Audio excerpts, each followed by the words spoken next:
Welcome to Between the Lines, the sports betting podcast for DraftKings.com. I'm your host, Eric Rosenthal, and with me today are Will Appleby. What's up?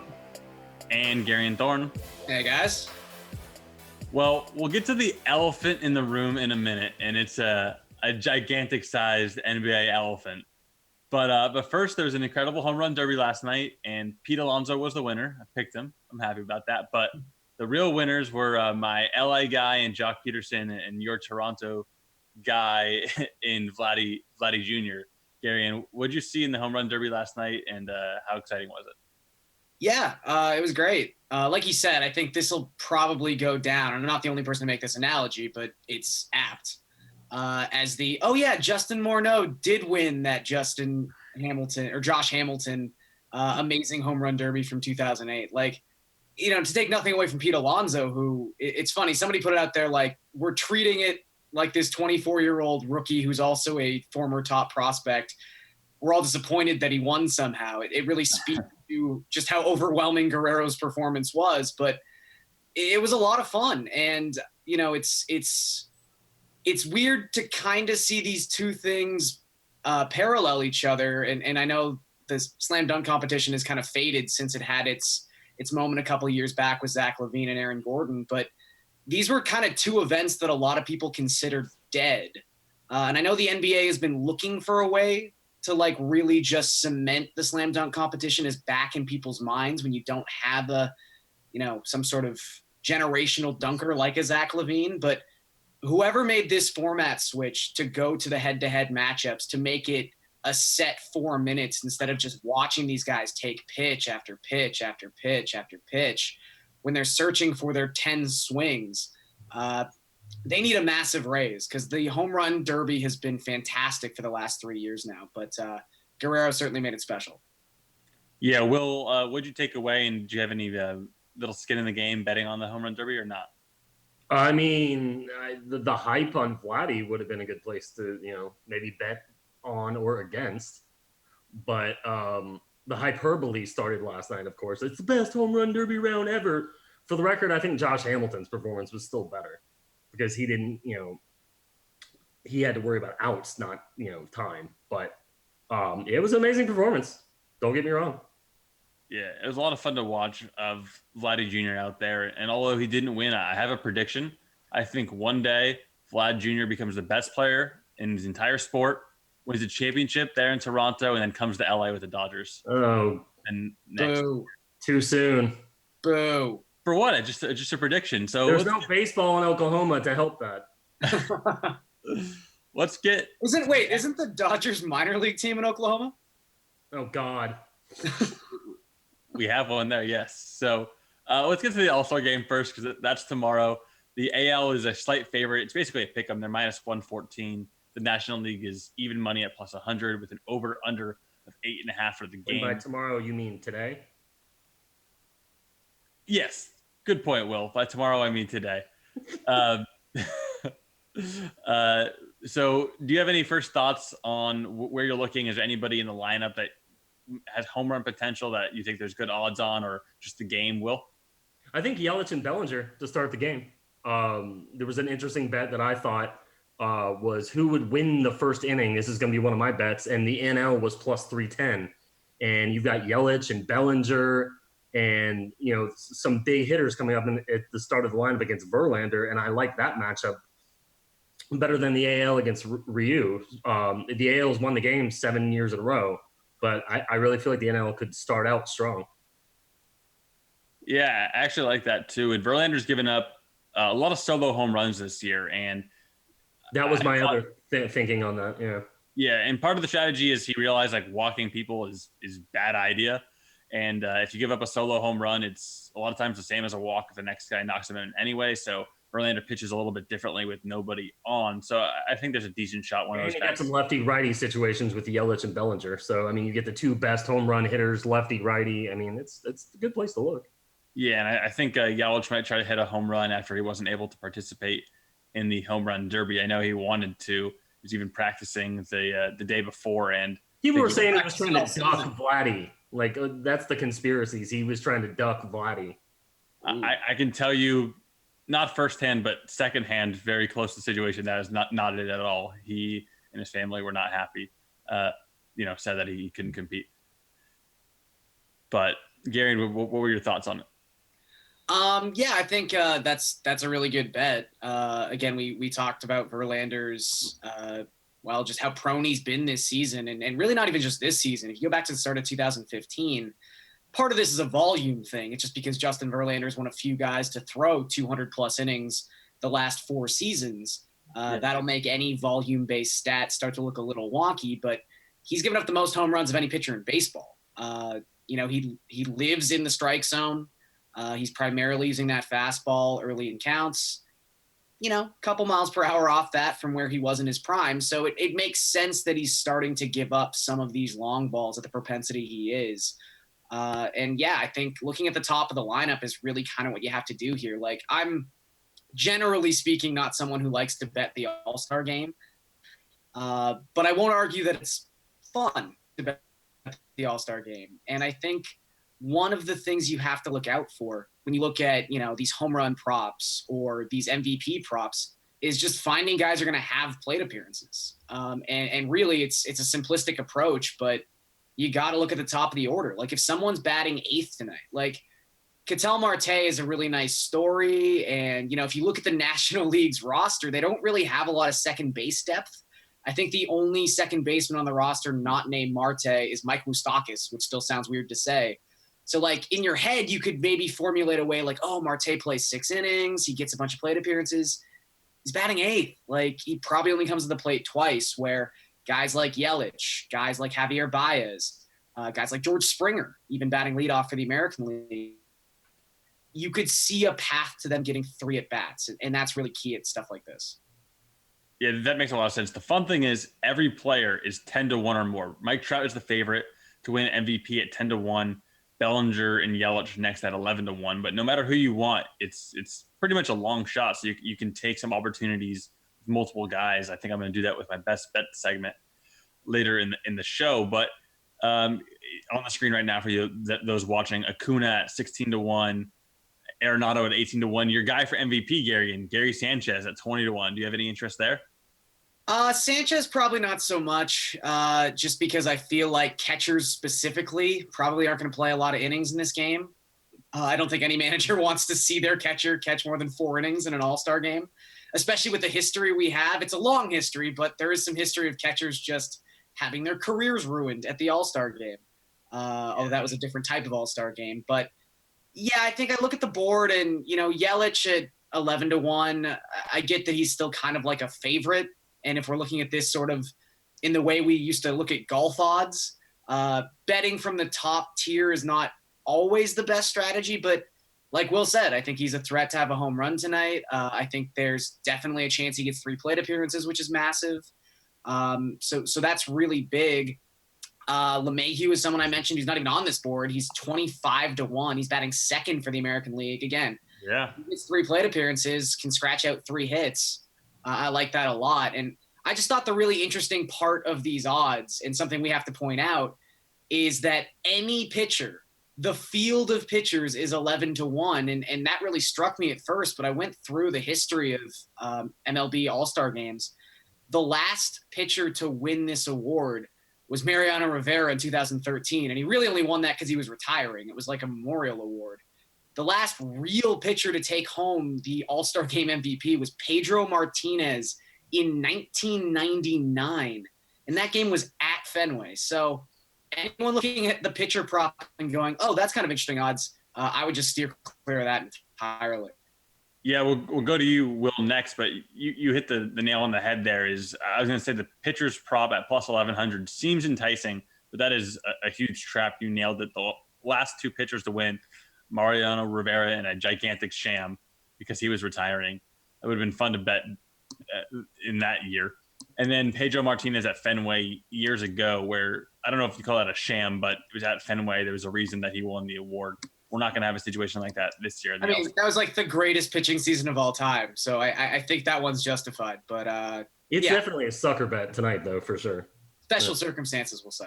Yeah, exactly. Will, give me somebody on the board. Is Pete Alonso going from Derby champion to All-Star Game MVP? It's entirely possible. Maybe he's still hot. Maybe he's mad that nobody wants to give him any credit for winning because everybody's, pissed he beat Vladdy. I don't know. Wait, real quick. It was $1 million. I saw people complaining that he was so happy he won. He makes $550,000, and then he won $1 million last night. Oh yeah, that was one of the worst tweets of the night by far. Yeah. Also, he just won something. Like, if you win something, you're happy. I don't see why people hate when athletes are happy, especially baseball players. It's weird. Yeah, I get happy if I win our best bet segment here on Between the Lines. Seriously, it's not even real money. and he's out there winning $1 million in doubling his salary in one night. Like, donating money to charity, coolest thing. Shout out to you, Pete Alonso. We're happy for you. I don't know. These haters, they don't know what they're talking about. But back to you, Will. I don't know. I mean, I feel like the under hits in this game all the time. Like, I think it's gone over like once. I have to double check this. It's gone over like once in the last like 11 years, I think, or something. So, I mean, for somebody who says I hate betting the under, I'm all over the under tonight because it's probably going to be a 4-2 type game.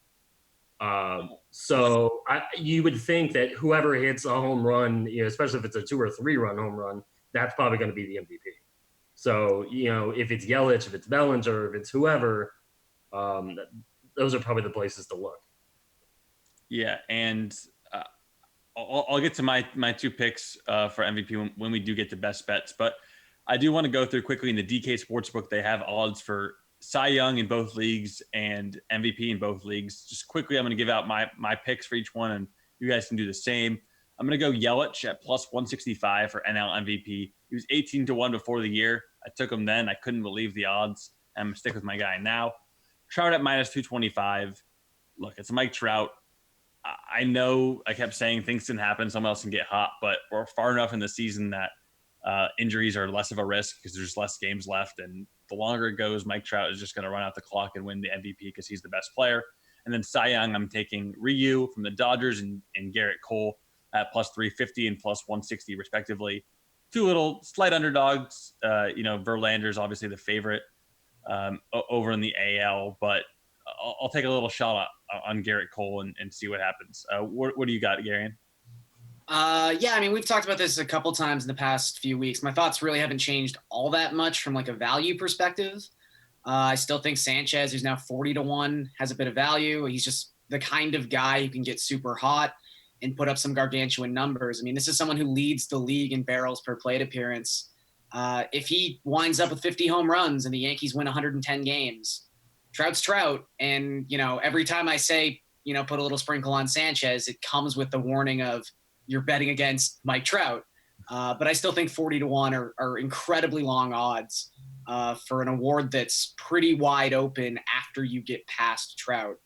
NL MVP, I've been talking a lot about Freddie Freeman at 15-1. Another guy at 15-1, and if we're sticking to our guns from, April or before the season even started, I loved Anthony Rendon at 25-1. Unfortunately, he spent like 2.5 weeks on the IL, which is, put his numbers back a little bit, but you really wouldn't know it if you just looked at the game log. He's got 20 home runs. He's up over 60 runs scored, up over 60 RBI, 406 WOBA. Like his numbers are spectacular. And the Nationals have gotten really hot as of late. And sort of in the same vein as Freeman, if they just take down the NL East, this would have to come in conjunction with, and this is the main problem, both Bellinger and Yelich sort of falling off a cliff. But Rendon's like the best hitter in the National League no one talks about. And if the Nationals do come away with the East crown, there's an easy narrative here that Rendon was, the better player than Harper anyway. And they didn't need Bryce Harper to win this division because they had Anthony Rendon the whole time, which is a powerful narrative. I still think that just taking Bellinger, who's still even money, is not the worst idea in the world because the Dodgers, like the Yankees, probably going to win 110 games. So I think there's still value in betting that. NL Cy Young, I think Scherzer just takes it, so I don't really have that many thoughts on the matter. But I think AL Cy Young is the most open award we have right now. We talked about Verlander, who's the favorite, and his home run issues. I just look at the field. We talked a little bit about Charlie Morton 2 weeks ago. He's already moved from 10-1 to 4-1. So if you got on that bet, that's kudos to you. You're in a good spot right now. It's looking a lot better. One name I will give that's kind of interesting just because of the division he plays in, Jose Barrios. Started the year 28-1, so there's not a lot of value technically at him at 8-1. But he was fantastic in June. He held opponents to a 254 WOBA in the month. And if you look at the Twins' schedule for the rest of the season, they play the White Sox 13 times, the Royals 10 times, the Tigers 10 times, and the Marlins 3 times. That's 49.3% of their schedule tied up in arguably 4 of the 5 worst offenses and teams in all of baseball. There's a reason the Indians always have such great pitching staffs, and it's the AL Central is awful, and it's just full of pitchers' parks. So I really think if there is a guy who's sort of outside that top 4, give me Barrios for the Twins. Yeah, that's a great stat that you had. And a lot of times it's not about how good of a pitcher you are. And if you're only going to pitch 15 games, it's who you face. Are you pitching at Coors Field? We saw what happened to the Dodgers pitchers in Coors Field and the Padres pitchers. Their ERAs went from 1.5 to 2.8 and from 2.7 to 3.9 and stuff. And it doesn't matter exactly how good of a pitcher you are. Sometimes it's where you play and who you face. And if he's going to get those easy matchups and on they look to help him get the Cy Young, they manipulate a start or two to give him one day earlier or one day later to face some easy teams. And I think plus 800 on Barrios makes a lot of sense. Will, are you now with us? Are you going all in on Jose Barrios plus 800 for Cy Young? Barrios is nice. I mean, he's rebounded. He wasn't as good last year, but he's been back to what he was in 17 this year. And I think what Garion says with that kind of a, easy schedule, that really, that plays it out very well. He's right about the AL Cy Young. It's like, it's wide open. I wouldn't necessarily go in any one direction. Charlie Morton has been dominant. So plus 400 is probably, that's a really good spot. There's a number of options. But after hearing what Garion said about the schedule, give me Barrios at plus 800. That's nice. In the NL, I'm going to go Walker Buehler and go off the, off the board a little bit. I mean, he's like plus 1,200. But he was coming on strong, at least, until he had to pitch in Colorado. But that didn't go well for any Dodger pitcher. But give me Walker Buehler. I think he's going to have a strong second half. I think Ryu's going to fade a little bit. I think the recency bias will come in. As far as NFL, and the Dodgers will be the best. As it pains me to say it as a Cubs fan, but the Dodgers are going to have the best record in the NL, and I think that will matter. I think that will matter in MVP. I don't think Yelich has any chance at all because I don't think the Brewers are going to win the division. So if the Brewers don't win the division a year after winning the division, and the Dodgers say win 110 games, you can kiss Yelich goodbye. I think Bellinger and Rendon probably have the 2 best cases right now. That could change. My guy Javi Baez, Cubs figure out the leadoff situation, play Robel Garcia a little more. Who knows? There's another name to look at. But I will go with the easy pick at the moment and take Bellinger for MVP. And I will go with the really easy pick, even though I don't want to. I kind of like DJ LeMahieu. Like we talked about this before. I think the Yankees are going to cannibalize each other, and it's really kind of hard to bet on any one particular Yankee. But for the same reason as the Dodgers, I think they will, like Garion said, they're going to win a ton of games. Betting on any Yankee, LeMahieu, Sanchez, maybe even Judge, isn't a bad direction to go. But I mean, I think these writers are aching to give Mike Trout another MVP, no matter what he does. No matter what the Angels do. Excuse me. So give me Trout for AL MVP. And that is one thing. The Angels have been a lot better over the last month and a half. Like maybe Tommy La Stella's injury affects that a little bit. And the fact that the Rangers are actually as good as they are, although I think they're going to fall off a cliff at some point. Well, now they've got the emotional storyline too after what happened with Skaggs. So, but I do just think like if we're looking at Trout, I think that's an important part what Will said there. And we talked about this last week is, it doesn't seem like it's been that long because it hasn't actually been that long for a normal player, but Trout hasn't won an MVP in 3 years. So any sort of voter fatigue that's been there is now gone. And the fact that he's won this award with worse Angels teams than the one he's on right now. Like this team could definitely play in the AL wildcard game. Like that's not off the table. And I think if if Trout makes the playoffs, If they make the playoffs, it's a lot. Yeah, it's a lot. Yeah, and they might even if they don't make the playoffs, Trout is probably going to win the award anyway. But the Mayhew at plus 500 probably makes more sense than the All-Star Game MVP than the American League MVP. Oh yeah. Because of the odds. But I do like Mike Trout, and our thoughts are obviously with the entire Angels organization and everybody that knew Tyler Skaggs and everybody that affected. So thoughts to his family and everybody that affected. Talking baseball here on Between the Lines podcast for DraftKings Sportsbook. We're going to go to the elephant in the room. Oh, God. It changed my franchise forever. It changed Garion's franchise forever. And it changed Will's franchise forever. It even changed my fandom. Kawhi Leonard is now on the Los Angeles Clippers. And not only is he on the Los Angeles Clippers, Paul George is on the Los Angeles Clippers. I took the best player from Will's team, took the best player from Garion's team, put him on my team. And I'm excited to title.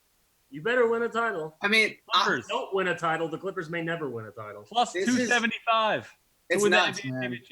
It's nuts. Like, I'm actually probably more curious to hear Will's thoughts on this than like anyone's thoughts, because Eric and I were sitting there all week knowing that something was going to happen at some point, and then the fact that the Thunder get dragged into this was just such a shockwave through the entire like NBA Twitterverse. Like, what was that like, man? I got totally blind. And not only that, it was like 2 a.m. or 1 a.m. or some late time in the morning. And, I see the notification, Kawhi shows an assignment with the Clippers. Oh, by the way, the Thunder are trading Paul George. I'm like, whoa, what? So then I saw what he was traded for, and I'm like, okay, that kind of makes sense. And then more of the details leaked out. It was like, oh, well, he asked to go, and, I guess, he had asked to be traded. So, all right, fine. Look, it was the perfect storm of what Paul George wanted. He wanted to be in SoCal. He just didn't want to be, Cleveland Kyrie on the Lakers. And I can't really blame him for that. So this is a situation. I don't think he saw this situation coming. I don't think anybody saw it coming. So, it was one of those, this is your chance to do what you want with maybe the best player in the league without that kind of LeBron toxicity that there is of playing on a LeBron team. It was too much for him to pass up. Everybody wants it to be an indictment of Russell Westbrook. I don't think it is. I don't think Westbrook had anything to do with it. Because, remember, he chose to stay. He could have willingly gone to the Lakers, but he chose to stay. And, yes, it didn't work in the first round. But I think if this Kawhi situation doesn't open up, I think he's still in the Thunder.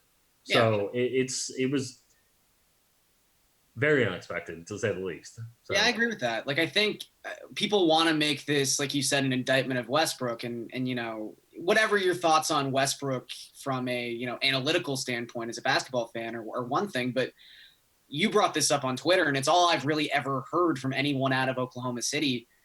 Guys just love Russ.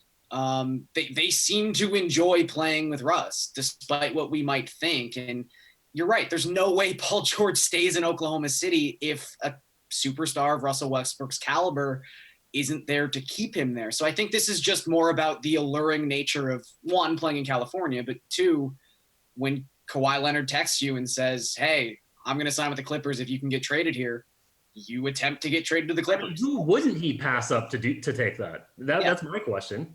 Like, if you're going to make this an indictment of Russell Westbrook, who wouldn't he pass up to take that situation? So it's an indictment of basically anyone. Yeah. Yeah. And the thing is, well, real quick, the Clippers were 20-1 before getting these two guys, and now plus 275, the favorites in the NBA to win the NBA championship. And I'm just stunned by that as a lifelong Clippers fan. It hurts my brain and amazes me. The Clippers are bigger favorites than anybody, let alone the Lakers at plus 375 now, the second biggest, favorites to win the title. But man, I'll get into my Clippers more in a second, Will. But I think when we look, I don't know, years from now, if the Clippers don't win a title, or even if they do, the big winners from this trade might be in right now. Actually, we got the odds on board on the screen. Milwaukee Bucks plus 600, Sixers plus 900, and the Warriors plus 1,200, rounding out the top five. But your OKC Thunder might be the winners of this trade.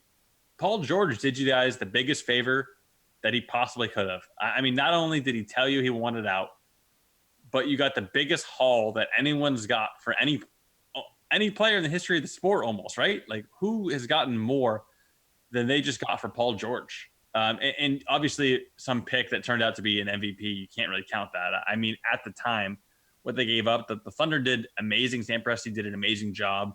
I mean, I think here's the caveat. I think he did an amazing job being forced to have to do an amazing job.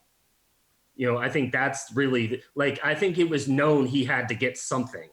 And supposedly this trade of where he had been offered, you know, he had offered Westbrook to the Raptors, and the Raptors turned it down because of Siakam. It wasn't because of, you know, getting Westbrook.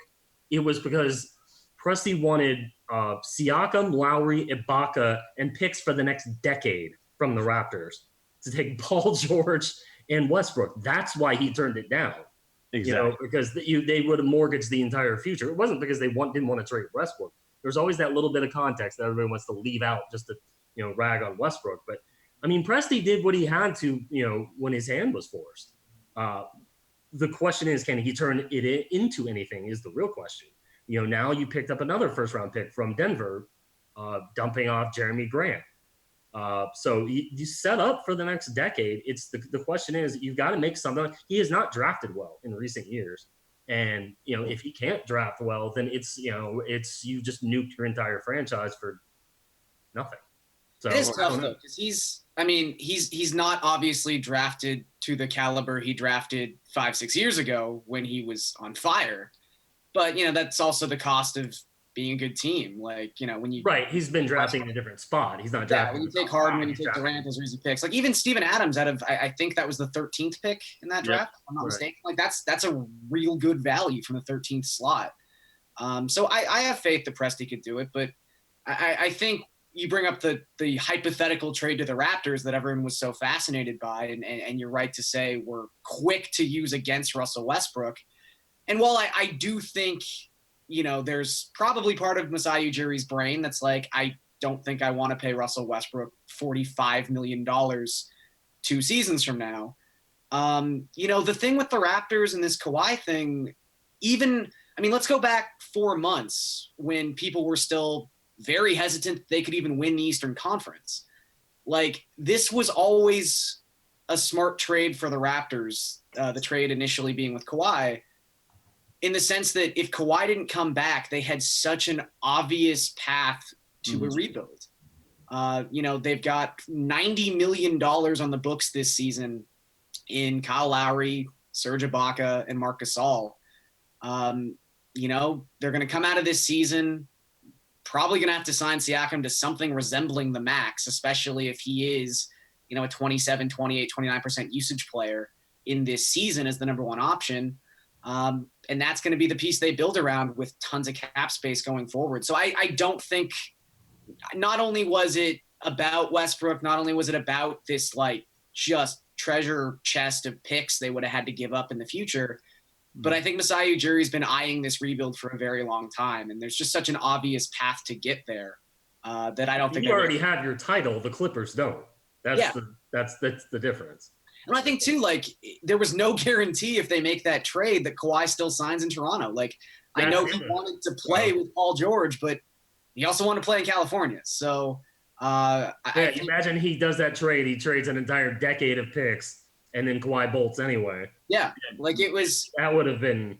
Maybe Kawhi goes, all right, well, Paul George is in Toronto. How about Bradley Beal? Get me Bradley Beal. Yeah. And then he signs in LA anyway. Yeah, so it's tough. But I would say to get to the Clippers, I know you want to get to the Clippers, and that's fair. I keep trying to find something to poke a hole in them being the overwhelming favorites, but you just look at the depth on this team. Like, even after they made his health would be one place I would start. Yeah, I mean, he says his shoulders are good now, but I mean, that would be one place I would start. Sure. And I would also say, you know, if you look at, can Kawhi Leonard take 22 games off in the Western Conference? Probably not to the extent the Raptors had the success. And now, look, this Clippers team is going to make the playoffs anyway, but, you know, if you really care about seeding, he's probably going to have to play a different style of basketball this season than he was able to play in Toronto with just the cushy Eastern Conference schedule. But it's just such a deep team. There keeps being pieces I forgot was on this team. Like I forgot Zubac was on this team. Like there's just so many guys. I'm sure Eric lit a candle for losing Tyrone Wallace, but these are the steps you have to take to be an NBA champion caliber roster. So I do think this is a justified favorite. Yeah, and we'll go through the Clippers roster in a moment. They have more moves to make too. I promise you, after they made the Mo Harkless trade, that they had more moves to make. They have Magruder's contract. Harkless was a stealthy pickup, and so was Magruder. So those are two very stealthy pickups.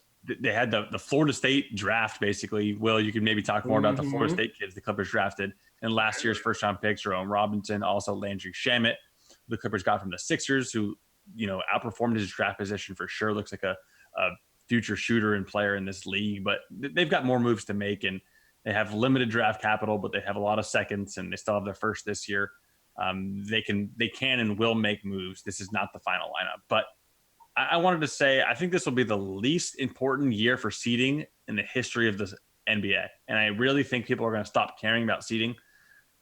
The only time seeding really matters. In the West, yes, I think it'll be more important in the East. Yeah, in the West. Sorry, I should have been more clear. In the West, because the Warriors, with who everyone said didn't need Kevin Durant. Yeah. Kevin Durant leaves. They don't need him, basically. Everyone says. They replace him with an all-star in DeAndre. I still can't believe they got Russell for him. I thought he was just going to bolt for nothing.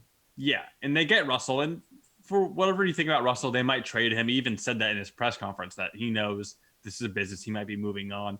They'll look for a different type of player to bring in there. But at the playoffs, it's going to be assuming a healthy Klay Thompson, a healthy Steph Curry, a healthy Draymond Green. And now they get Willie Cauley-Stein. I mean, I thought that was a very stealthy move that they, poached him for basically nothing. Yeah. What do you earn if you bust your butt all year long to get the 1 seed in the West, and maybe you play the Warriors, who lose a lot of games because Klay Thompson isn't there for the first? I am rooting for the 1 seed Lakers to go down to the 8 seed Warriors because the carnage would be just hilarious. Well, I was just going to say, there's a real chance that when we get to the Western Conference semis, that 3 of the 4 teams involved are all within a 200-mile radius of each other anyway. So, yeah, home court advantage might not mean a whole lot when the Western Conference final takes place at the Staples Center for all 7 games anyway.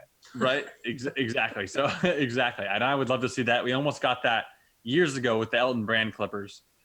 Blew it. Thanks, Daniel Ewing. I'll never forget the end of that game. Vinny del Negro. But whatever. I'm not mad. I'm not still mad about that. But no, not at all.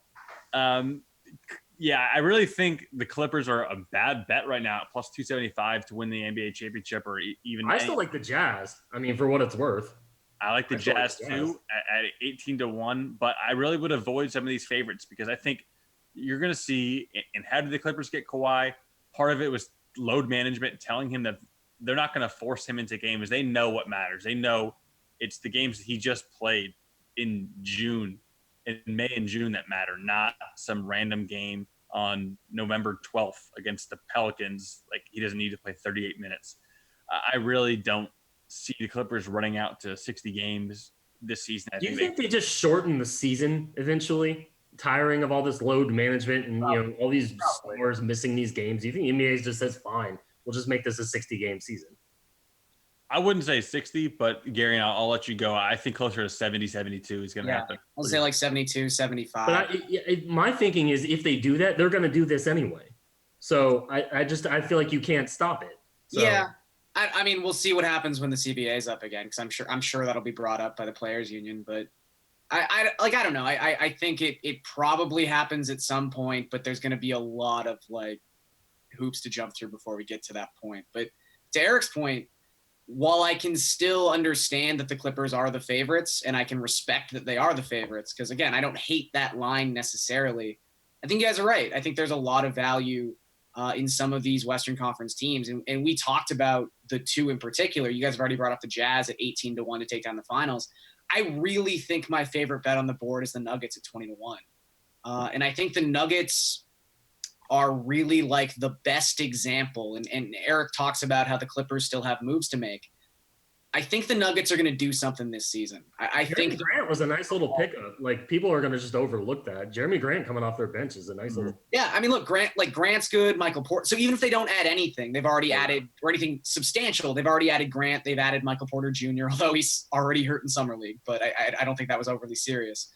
But they have the pieces. If you're looking at a team, and I don't know who the player is yet, but it seems like these players pop up every 3 months who are suddenly unhappy with their situation.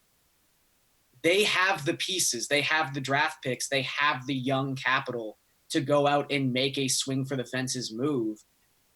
And they might just do it. Like, was it Eric that said they would go after Bradley Beal? I think it was Eric that said yeah, that. It was like, me, look, Bradley like Beal, Jamal Murray. Been reporting that for a long time. That those two, that organization and that player make a whole lot of sense together.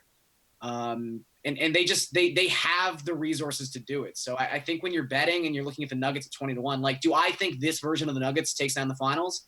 No. But I think of those teams in that class, they're the one best set up to make a move that really changes my opinion of them. Yeah, and this again is why you should not in any way think about betting the Clippers to win the NBA championship at plus 275, as much as I love them. Because let's pretend everything goes perfectly. They have an amazing season. They win 62 games. Kawhi's the regular season MVP after winning finals MVP. I don't think any of this is going to happen. And then who's their first round matchup that's easy? Like, we just ran through these teams. We're like 8 deep. We're already at the Nuggets. They were the 1 seed last year. It might be better. Pretend it is the Warriors in round 1. And then you get the Nuggets with Bradley Beal in round 2, or the Jazz with their starting 5. And then in round 3, you get LeBron James and Anthony Davis and whoever else shows up in Lakerland before the season's over with Danny Green and co. Like, even if you know things go perfectly for the Clippers, the 1 seed, you'd still be like, yeah, I don't know if they're going to make it out of the first round, the second round, the third round, and win the finals. I think it just makes no sense at all. I'd look east. I think the Bucks at 6-1, but more importantly, the Sixers at 9-1. I want your guys' thoughts, because the Sixers, if Kawhi misses that shot and it's this close to happening, everyone talks about what a dumb trade the Raptors made, because Kawhi comes there, they lose in the second round or whatever, and he's gone. And the Sixers are the future, and they're the future of the league, blah, blah, blah. They took down Kawhi and the Raptors based on one shot. And the Sixers are young. They got, I think, better, even though they lost Jimmy Butler. They'll make moves, because you saw every other team make win now moves, and I'm sure you'll wind up seeing the Sixers do something during the year to add, one more player, whatever chess piece that is. And Ben Simmons has a little more playoff experience, but the East is an easier conference to get through. And then once the finals happen, anything can happen. We just saw the Raptors face an injured Warriors team, 2 Hall of Famers going down back to back. So get me a team in the finals like the Sixers at plus 900, and I'll let the chips fall where they may. What do you think about that strategy? It's hard to knock it. They're certainly a talented team. I think you can make the case they are the most talented team, with the Bucks kind of being this one generational Hall of Fame talent surrounded by shooters and a good system. The 76ers are just talented, and they're big. They're going to be – I mean, I know the Lakers are talking about moving LeBron to point guard full time, and that sets up like a huge starting lineup for the Lakers, hypothetically, but we already know what the Sixers lineup is basically going to be, and it's massive. And they got Horford out of Embiid's way. So. But we kind of saw this bite them in the butt in the Raptors series, and they've obviously gotten much worse in this capacity.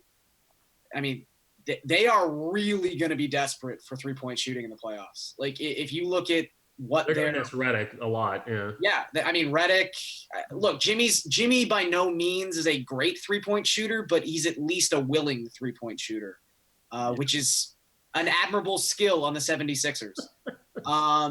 And look, he's also a playmaker.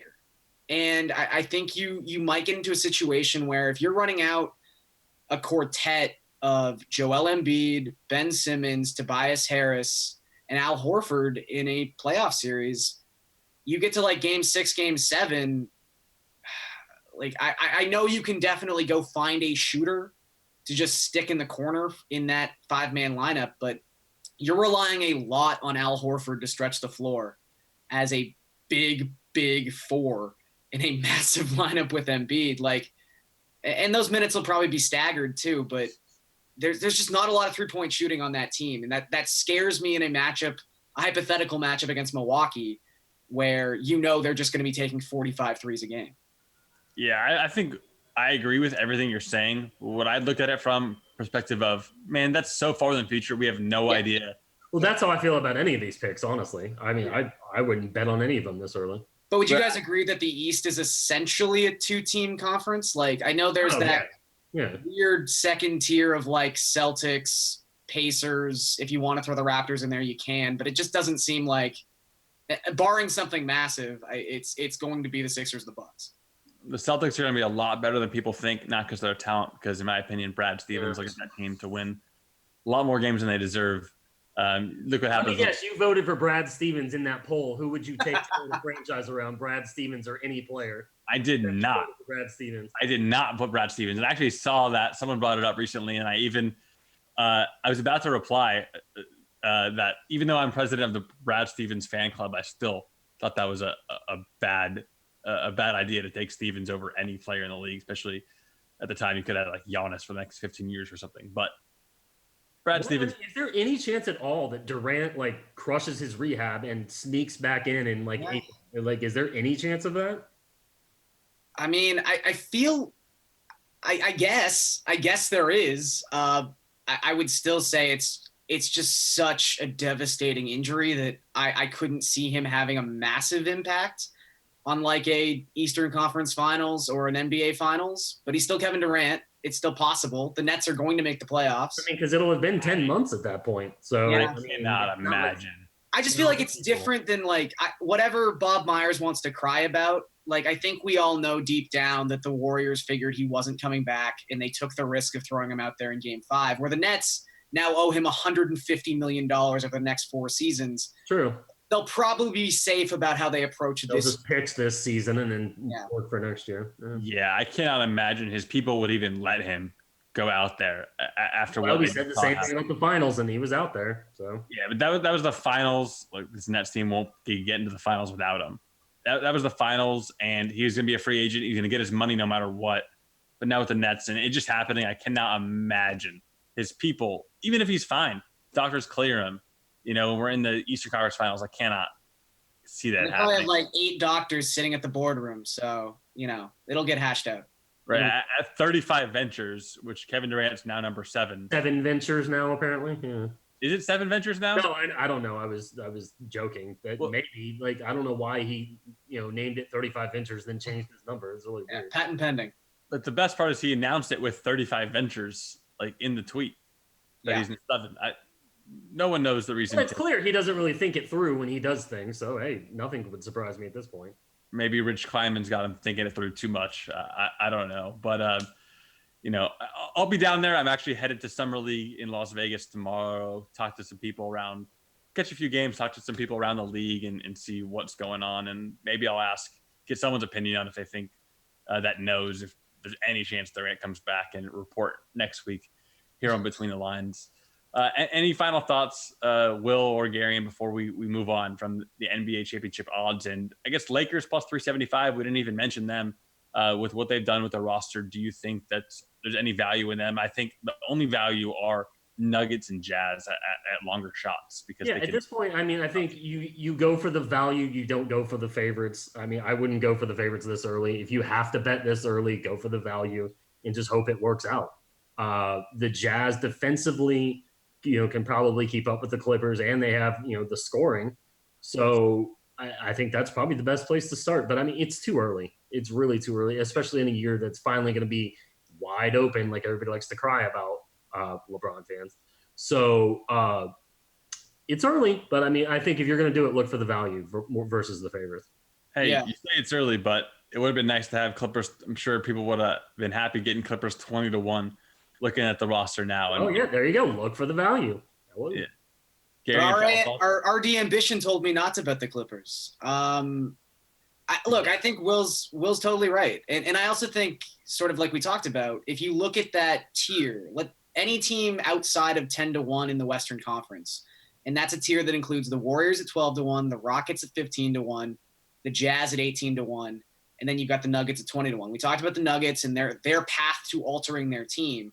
You've got Golden State at 12-1, who's already Golden State, and in a press conference introducing their new acquisition, basically spelled out the fact they're going to make a major move before this season is over. So that's a team that's going to change. Will it be better or worse? I don't know, but I have faith in that ownership group to make their team better with Klay Thompson coming back. So 12-1 is interesting. And then the Rockets, when is Daryl Morey not trying to trade 4 first-round picks for some sort of superstar? So there's definitely pieces to be played in Houston too. So if you're telling me I have the Warriors at 12-1 and the Rockets at 15-1, and I know they're going to do something to change that number at some point, I think that's got to be intriguing. I'm leaning the Warriors over the Rockets, though, if you're making a pick between the two. I mean, history would tell us that is the proper way to lean.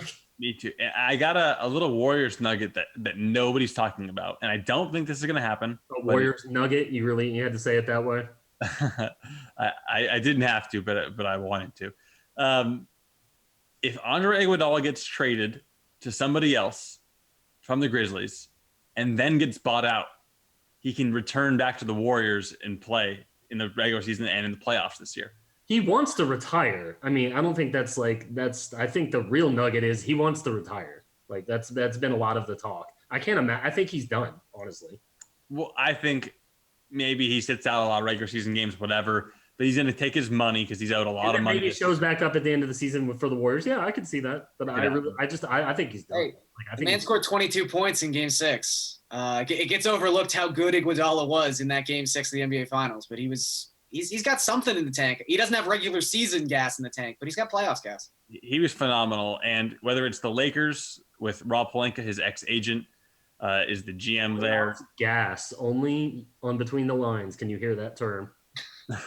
The Clippers, maybe with Kawhi and Paul George, he knows he doesn't have to take the best, opposing player on the other team. That could be Paul George 1, Kawhi 2, and he has to do that for like 6 minutes. The Warriors are going to do something. Like we talk, I've been saying it all the time, and everybody always like, oh, they're dead. Everybody always gives too little credit to that organization. They're going to do something. Yeah, I'm on the Warriors. I'm going to actually. What the something is the question. I'm going to grab some Warriors 12-1 after this podcast because I think I'm sure when playoffs come around next year, I'm not going to be too upset that I have Warriors at 12-1, at least a decent shot. All right, to the best bet segment, but before we do that, I just want to say quickly, UFC last week worked out pretty well for me. Jorge Masvidal, that flying knee, I don't know if you guys caught it, but it's man, fast. What a 5-second finish in the UFC. It was incredible at plus 188. I was happy with that. Amanda Nunes dominated at minus 360. I was happy. Knew that was going to win the whole time. That was my biggest bet of the night. And then, fortunately for me, Thiago Santos went down to John Jones, who, he's the champ. He deserved it. But it was pretty close. And at plus 425 for Santos, I'll live with that. But fun night in the UFC, and we'll talk to more the UFC. Rain killed me. I had 2 pushes because of rain delays. Rain delays, yeah, took out Will's chances to win some money. But we'll talk some more UFC next week. And Garion, how'd your picks go last week? 1 for 3, so not my best week, but did salvage one of the 3 picks. Okay, wish I had more rain for my picks. I avoided the rain. I avoided baseball, all UFC, and I'll take the first place mantle and go first again on this week's segment of our best bets. And I'm going to go a little 50-50 bet, $50 on Trout, $50 on Bellinger to win the All-Star Game MVP. My 2 SoCal guys, one in the AL, one in the NL. I think, hey, they're batting pretty early in the lineup. They can hit a homer early, get 3 at bats, maybe make a play in the field. And they're both values for MVP. I'm going to take the NL to win. I liked Will's idea that they're going to win the first inning, maybe a little bit better, but I'm going to stick the whole game. I think they finally take down the All-Star Game. $200 at even money. And I'm actually going to go over. I know Will went under, but I'm going to go over on the runs. Verlander's talking about how the balls are juiced. Maybe they are. $200 on the All-Star Game, over 8.5. If they're going to extra juice the balls at any time, it's going to be the home run derby, which I clearly think they did. And then the All-Star Game, because they know everyone's watching and they want to see runs. So I'm going to go over 8.5 runs at minus 114 for my last $200. And there it is. Will, you had to deal with rain delays and cancellations, so I'm going to let you go second. Okay, great, wonderful.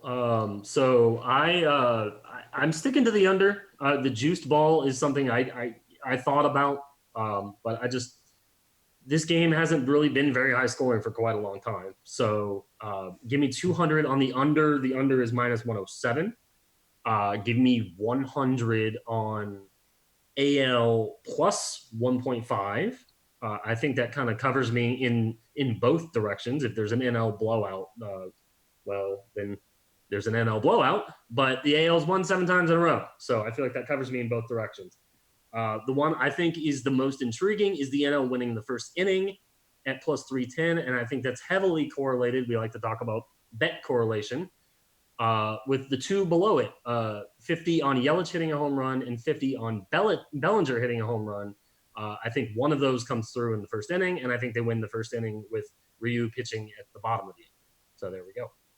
Yeah, especially at plus odds, plus 310 for the NL to win the first inning seems pretty good. And those guys should have multiple chances to hit a homer, the best home run hitters in baseball. So makes sense to me. Garion, what are your picks? Yeah, I'm going to put a big chunk of this week's 500 just in the National League to win the game on the money line. They're even money right now, which, look, I understand why the AL is favored. They have home field advantage. But the fact really that anyone's favored in an all-star game, an exhibition game, should really just make you want to bet on the underdog, quote unquote. So give me 350 on the NL at plus 100 to win this game outright. I also just like how the National League sets up in terms of their pitching. I think the American League staff is relatively weak, specifically in like back-end relievers and mid-innings relievers. Like if you look at the National League, they've got like Josh Hader, they've got Kirby Yates, Felipe Vasquez. I just think they're more well-positioned to close out a game if they are in fact winning early, which we all seem to think they might be with this first inning versus Verlander vibes we've got. And then just taking some shots in the dark at MVP. Yelich at 11-1 batting leadoff. He's Christian Yelich.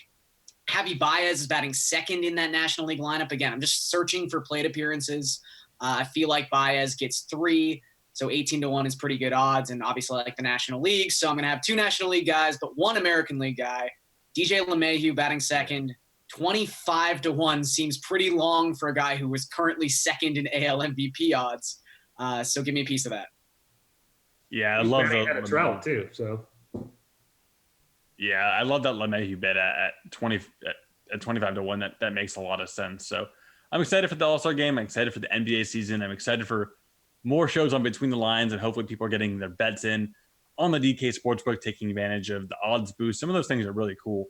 Odds boost or special free bets what we have in there all the time on the DK Sportsbook. And always remember, the odds and lines are subject to change. See website for actual odds. If you or someone you know has a gambling problem and wants help, call 1-800-GAMBLER. Will, any final thoughts? I hate you and your Clippers. I may have to become a Bulls fan now. Thank you. Garion, what are your final thoughts? I still have Pascal Siakam in my championship hat. I'm pretty happy. And my final thoughts are Kawhi Leonard is a Los Angeles Clipper. Paul George is a Los Angeles Clipper. My Clippers are the favorite to win the NBA title. And forget everything I said. I'm going to bet everything on them to win the NBA championship. No, I'm not. But I'm excited for a great NBA season. Headed to Summer League tomorrow. I'll hopefully meet some cool people. See some bet his house on the Clippers. Have some stuff to report back on next week's episode Between the Lines, and give us a review on iTunes or wherever you listen, and share with a friend. For Will Appleby and Garion Thorne, I'm Eric Rosenthal, and we just went Between the Lines.